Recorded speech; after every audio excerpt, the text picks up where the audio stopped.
Opa aí pessoal, tudo certo? Sexta de trade no ar para análises, palpites e prognósticos dos jogos que teremos hoje no dia 1 de 11 de 2023, mais especificamente no vídeo de hoje os nossos palpites de jogador para vocês. A gente sempre traz os 4 jogadores aí para vocês ficarem de olho no seu dia de apostas esportivas, sempre com números e estatísticas para você balizar a sua opinião, concordar, discordar, mas entender que tudo que a gente passa aqui é baseado em conteúdo e informação. Tenho certeza que independente se você fizer ou não as tips que a gente indica, você será lucrativo no futuro. Olhando a nossa forma de analisar as partidas e jogadores, consequentemente, desenvolvendo o seu próprio trabalho. Bom, hoje a gente já lançou o nosso vídeo com palpites gerais de pontuação, vitoriosos, o card vai ficar aqui em cima para vocês e vocês podem conferir também aqui na descrição o link do nosso outro canal, o canal Basquetinho, onde falamos de basquete sem essa parte da aposta. Dê uma força pra gente tá com a meta de 1000 inscritos lá, espero que gostem. Inclusive a gente fez um vídeo especial falando de apostas esportivas que tá bem legal, nesse link você vai cair direto lá. Nosso grupo VIP aqui embaixo com palpites exclusivos, conteúdo extra que você só encontra lá, o grupo VIP mais barato e completo do Brasil. Não esqueça de se inscrever no canal, deixar o seu like, ativar o sininho de notificações. A gente tá com a meta de 150 likes para esse vídeo para trazer mais palpites de jogador para vocês nos próximos dias. Bora começar aqui com o nosso palpite de jogador. Vamos começar aqui falando de Trae Young, que enfrenta o Washington Wizards hoje às 8h30. O Ice Trae, um dos melhores passadores da NBA, teve média de 12,2 assistências por jogo, jogando dentro de casa, nesse recorte dos últimos 10 jogos que especificamos para vocês. Hoje ele vai enfrentar o Washington Wizards, que é uma das piores defesas da NBA, um dos times que mais cedem assistências por jogo. Então vamos trabalhar aqui com acima de 9,5 assistências do Ice Trae, porque ele tem essa média interessante e, repito, vai enfrentar um time com a defesa ruim, que joga num pace alto, ou seja, os jogos deles são movimentados, com muitos arremessos por minuto, ou seja, chances de pontos não é o que vai faltar. A gente tá falando de um Wizards que é a segunda pior defesa, enquanto que o Atlanta é um dos 10 melhores ataques, o 8º, mais especificamente falando. Em relação a pace, como eu disse pra vocês, o Wizards é o time mais rápido da liga, o Atlanta o 7º, deve ser um jogo bem pontuado, e certamente o Trae Young fará muitas das assistências que vão resultar em pontos nessa partida.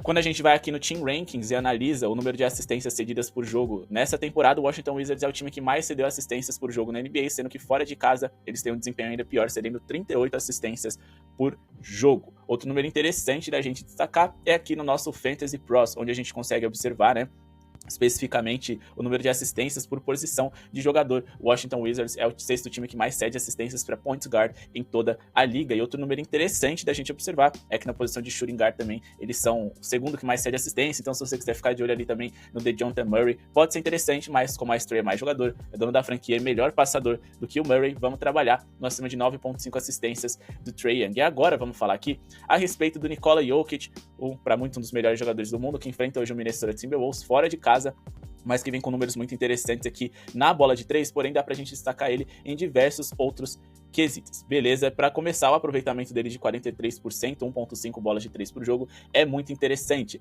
E para ele a gente vai trabalhar no acima de 0,5 bolas de 3, ou seja, a gente precisa de uma bola de 3 do Nikola Jokic. Apesar de eu gostar de volume mais do que do percentual e aproveitamento do jogador, eu acho que aqui a gente tem os dois aliados e números estatísticas que dizem que isso faz sentido. Vamos aqui em Marcos e trabalhar com pelo menos uma bola de 3 do Nikola Jokic. Tá pagando em 38, mas dificilmente ele vai arremessar essa bola aqui no primeiro quarto, dá para esperar evoluir, né, subir essa linha aqui, tentar trabalhar com ela a pelo menos 1,45, 1,50, que eu acho que tem muito potencial. Nos últimos 10 jogos contra o Rudy Gobert, o principal defensor de aro e jogador que equivale à posição do Jokic do time do Timberwolves, ele teve um desempenho bem interessante, foi uma média de 1,9 bolas de 3 por jogo, 3,6 de tentativa, 52,8%, e ele conseguiu pelo menos uma bola tripla nos últimos 4 jogos consecutivos e em 80% desses jogos analisados. Se a gente reduzir esse recorte aqui para esses 4 jogos, a gente tem aqui uma média de 11 bolas de 3 divididas por 4 partidas, ou seja, dá quase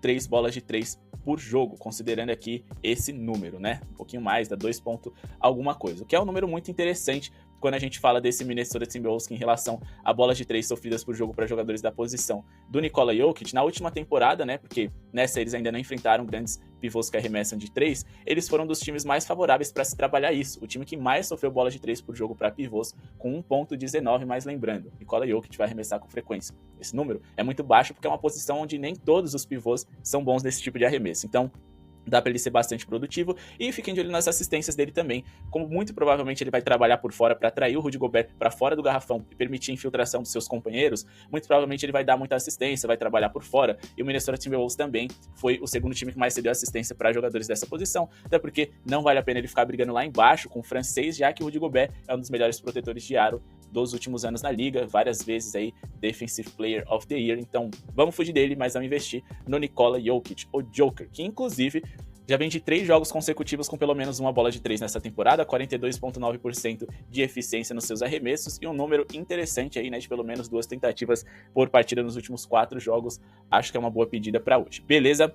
E agora nós vamos falar aqui a respeito do Giannis Antetokounmpo, né? Giannis Antetokounmpo, dos principais reboteiros que nós temos na liga, um jogador fisicamente absurdo. Infelizmente, o StatMuse aqui tá com um problema no site deles no momento que a gente tá fazendo a pesquisa, mas a gente já tinha olhado antes e a gente sabe que o Giannis tem bons números para poder fazer o Toronto Raptors ceder muitos rebotes. Primeiro, o Milwaukee Bucks tem uma boa defesa, lógico que tem muito a melhorar, no começo dessa temporada não foi aquilo que se esperava, mas tem uma boa defesa. O Toronto Raptors tem um ataque terrível, e algumas coisas que a gente tem que avaliar pra gente trabalhar com over em assistências é a capacidade de um time forçar o erro do seu adversário. Quando a gente fala de Toronto Raptors, é o pior ataque da NBA, ou seja, eles erram muito. Errando muito, consequentemente, você consegue ali mais sobras, com mais sobras, mais chances de um acima D em rebotes. A gente sabe do talento e capacidade do Giannis tem, da dominância física que ele tem também, e o principal jogador de garrafão do Toronto Raptors joga na posição 5, que talvez faça um confronto ali com o Brook Lopes, talvez o confronto ali do Giannis seja com o Giannonobi, Siakam, e consequentemente a vida dele seja facilitada. Então, a gente vai aqui na linha de rebotes do Giannis Antetokounmpo e vamos de acima de 11,5 rebotes para o Greek Freak. Quando a gente fala de Toronto Raptors, a gente está falando de um dos 10 times com pior aproveitamento na recuperação de rebotes. Quando a gente olha aqui os rebotes ofensivos deles e o aproveitamento nessa categoria, eles até conseguem dar mais trabalho. São 15º melhor, mas nos defensivos, onde é mais fácil, onde se tem um maior volume de rebotes de posses recuperadas, o Toronto é o 3º pior da liga em aproveitamento geral. O Toronto Raptors é o 3º time que mais cede rebotes por jogo na NBA, cedendo 59,5 rebotes por jogo. Quando a gente fala aqui para a posição de center, eles cedem 18,10 rebotes por jogo. É a posição do Brook Lopes, mas ainda assim, a gente sabe que como eles passam mais a quadra, geralmente quem fica embaixo do garrafão é o Giannis, porque ele tem um pior arremesso. Então o Toronto Raptors é um time favorável para a gente trabalhar com esse over em rebotes. Beleza? E para finalizar aqui o nosso vídeo, vamos falar a respeito de Chris Paul, o Chris Paul que vem dando muito certo aqui em todas as entradas que nós vemos fazendo, e hoje ele enfrenta um adversário que a gente já indicou em um outro momento, essa linha de assistências dele. Vamos colocar aqui o Chris Paul no Google para poder ter os stats dele aqui de forma mais clara. Ele começou com 9, 12, depois teve uma queda para 7 e 5, minutagem reduzida principalmente com a volta do Draymond Green. Porém, hoje eu acho que ele tem um adversário favorável. Primeiro porque o De'Aaron Fox não vai estar em quadra e porque isso pode facilitar ele na hora de armação, já que o De'Aaron Fox faz ali um combinado com ele, com o Curry, em relação à marcação. O Fox é muito atlético, muito veloz e costuma dar trabalho para jogadores mais veteranos como o Chris Paul. Hoje ele está livre desse jogador. São 8,2 assistências de média nessa temporada, ele que costuma ter média aí de 10 assistências por jogo na carreira, hoje vai enfrentar uma das piores defesas, um dos times que mais cedem assistências por jogo em toda a NBA e um time que ele tem um histórico favorável também muito relevante. Tentem pegar ali uma linha de acima de 7,5, ainda não está aberta no mercado para as assistências do CP3,